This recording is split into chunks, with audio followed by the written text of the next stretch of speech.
ఒక గ్రామంలో ముగ్గురు స్నేహితులు ఉండేవారు. అందులో ఇద్దరు ఎప్పటికీ ఏదో ఒకటి మాట్లాడుతూ ఉండేవారు. ఇంకా ఒకరు మాత్రం చాలా తక్కువగా మాట్లాడుతూ ఎక్కువగా వింటూ ఉండేవాడు.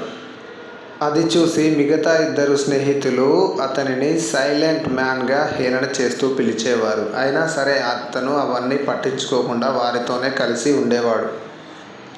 ఒకరోజు వీరు ముగ్గురు 100 కిలోమీటర్ల దూరంలో గల ఒక అడవి ప్రాంతంలో జాతర జరుగుతుంది అని తెలుసుకున్నారు. వెంటనే ముగ్గురు ఆ జాతరకు బయలుదేరారు.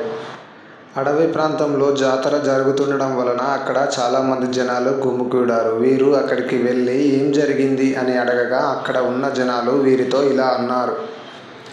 ఒక జమీందారు గారు వారి కుటుంబం మొత్తంతో ఈ జాతర చూడడానికి వచ్చారు. కానీ అందులో వారి యొక్క మనవరాలు అడవిలో తప్పిపోయింది. కావున ఆ మనవరాలను వెతికి పట్టుకొని ఉన్న వాళ్ళకి భారీ బహుమానాలు అందిస్తాను అని జమీందారు గారు ప్రకటించారు. అందుకే వీరందరూ ఆ అమ్మాయిని వెతకడానికి అడవిలోకి వెళ్తున్నారు. అది విని వీరు ముగ్గురు కూడా అడవిలోకి వెళ్ళి వెతకడం మొదలుపెట్టారు. అక్కడ ఉన్న జనాలు మొత్తం గట్టిగా అరుస్తూ ఆ అమ్మాయిని పిలుస్తూ వెతుకుతున్నారు. ఈ ముగ్గురిలో ఇద్దరు స్నేహితులు కూడా గట్టిగా అరుస్తూ వెతుకుతూ ఉన్నారు. కానీ ఇతను ఒక్కడు మాత్రం ఒక దగ్గర నిలబడి కళ్ళు మూసుకొని సైలెంట్గా ఉన్నాడు.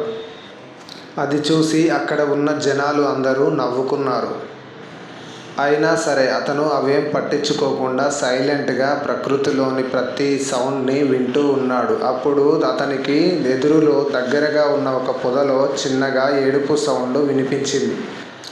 వెంటనే అతను ఆ పొదల దగ్గరికి వెళ్ళి చూడగా అక్కడ ఆ అమ్మాయి బిక్కుమంటూ భయపడుతూ ఏడుస్తూ పడుకొని ఉంది.